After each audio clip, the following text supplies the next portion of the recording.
Hi అండి. నమస్తే. నేను మీ Vaishnavi. Welcome back to Vaishnavi వంటిల్లు. ఈరోజు వీడియో వచ్చేసి ఆలు మటర్ కుర్మా ఏ విధంగా చేయాలో చూపించబోతున్నాను. చాలా తక్కువ టైంలో చాలా ఈజీగా చేసుకోవచ్చు. మనకి రైస్‌లోకైనా, రోటీస్‌కైనా అండ్ పుల్కా అండ్ బిర్యానీ దేనిలోకైనా సూపర్‌గా ఉంటది. ఇంకా ఆలస్యం చేయకుండా ప్రాసెస్ ఎలా చేయాలో చూసేద్దాం. ముందుగా స్టవ్ మీద ఒక పాన్ పెట్టుకొని అందులో 2 గ్లాసెస్ వరకు వాటర్‌ని తీసుకొని, వాటర్ కొద్దిగా హీట్ అయిన తర్వాత 4 బంగాళదుంపల్ని పీల్ చేసుకొని, చిన్న ముక్కలుగా కట్ చేసుకొని వేసుకోవాలి. అలాగే ఒక పావు కప్పు వరకు పచ్చి బఠానీ కూడా వేసుకొని, ఒకసారి బాగా మిక్స్ చేసుకొని, బఠానీ అలాగే బంగాళదుంప కూడా కొంచెం మెత్తగా అయ్యేంత వరకు కుక్ చేసుకోవాలి. తర్వాత ఇందులో ఒక పావు టీ స్పూన్ వరకు పసుపు కూడా వేసుకొని, ఒకసారి బాగా కలుపుకొని కుక్ అయిపోయినట్టయితే ఒక స్టవ్ ఆఫ్ చేసుకొని, వాటర్‌ని డ్రైన్ ఔట్ చేసుకొని, ఒక బౌల్‌లోకి తీసుకొని పక్కన పెట్టుకోవాలి. పొటాటో అలాగే బఠానీ కూడా మనం చేతితో నొక్కినప్పుడు ఇలా మెత్తగా అయితే మనకి ఆల్మోస్ట్ కుక్ అయిపోయినట్టేనండి. వీటిని పక్కన పెట్టుకొని స్టవ్ ఆన్ చేసుకొని, స్టవ్ మీద ఒక పాన్ పెట్టుకొని అందులో ఒక 4 టేబుల్ స్పూన్స్ వరకు ఆయిల్ వేసుకోవాలి. ఆయిల్ అనేది తక్కువైనా కూడా మన కర్రీ టేస్ట్ అనేది బాగోదండి. ఇప్పుడు ఇందులో 1 టేబుల్ స్పూన్ వరకు జీలకర్ర కూడా వేసుకొని కొద్దిగా ఫ్రై అవ్వనివ్వాలి. ఇప్పుడు ఇందులోనే ఒక 3 చిన్న ఉల్లిపాయలను తీసుకొని సన్నగా చాప్ చేసుకొని వాటిని కూడా వేసుకోవాలి. అలాగే ఒక 3 పచ్చిమిర్చి వరకు సన్నగా కట్ చేసుకొని వేసుకోవాలి. కారం ఎక్కువ తినేవాళ్ళైతే ఇంకా 2 వేసుకున్నా పర్వాలేదండి. వీటన్నిటిని కలిపి ఉల్లిపాయ ముక్కలు గోల్డెన్ కలర్ వచ్చేంత వరకు ఫ్రై చేసుకోవాలి. కంపల్సరీ ఉల్లిపాయ ముక్కలనేవి గోల్డెన్ కలర్ రావాలండి.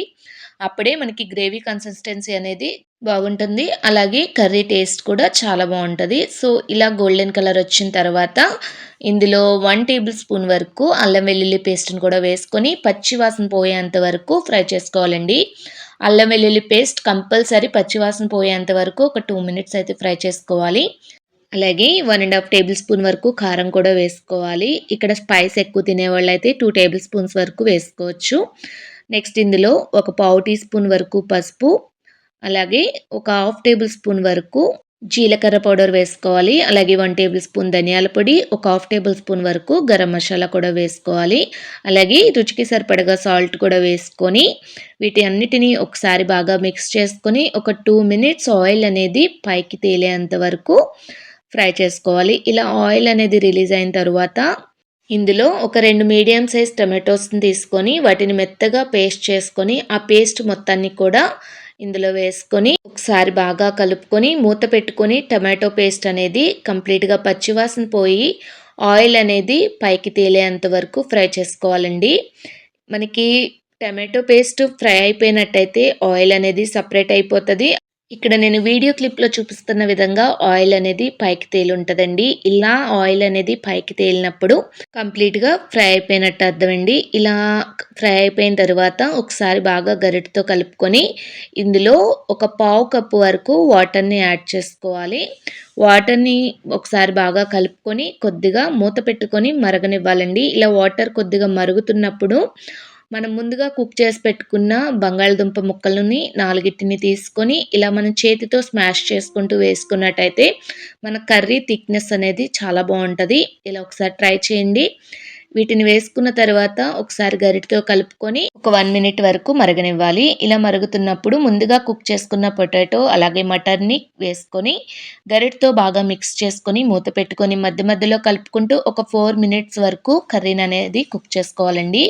కర్రీ ఇలా కంప్లీట్‌గా దగ్గరకొచ్చి ఆయిల్ అనేది పైకి తేలినప్పుడు ఇందులో 1 టేబుల్ స్పూన్ వరకు నెయ్యిని వేసుకుంటే టేస్ట్ అనేది చాలా బావుంటది. ఘీ వేయడం మటికి మర్చిపోకండి. చాలా బావుంటది టేస్ట్ అనేది. ఇలా ఒకసారి బాగా మిక్స్ చేసుకొని ఫైనల్‌గా పైన కొద్దిగా కొత్తిమీర కూడా వేసుకొని ఒకసారి బాగా కలుపుకొని స్టవ్ ఆఫ్ చేసుకొని సర్వింగ్ బౌల్‌లోకి తీసుకొని సర్వ్ చేసుకుంటే ఎంతో టేస్టీ అండ్ ఈజీగా ఆలు మటర్ కర్రీ అయితే రెడీ అండి. ఈ ఆలు మటర్ కుర్మాని చాలా ఈజీ వేలో చేసుకోవచ్చు. మన ఇంట్లో చిన్న చిన్న ఫంక్షన్స్‌లో కూడా ఈ కర్రీని ప్రిపేర్ చేసినట్టయితే చాలా బావుంటదండి. అంతేకాకుండా మనకి రోటీస్ అండ్ రైస్, చపాతీ దేనికైనా కూడా చాలా బావుంటది ఈ కాంబినేషన్. మీరు కూడా ట్రై చేయండి. ట్రై చేసి ఎలా వచ్చిందో మీ ఫీడ్‌బ్యాక్ నాతో షేర్ చేసుకోండి.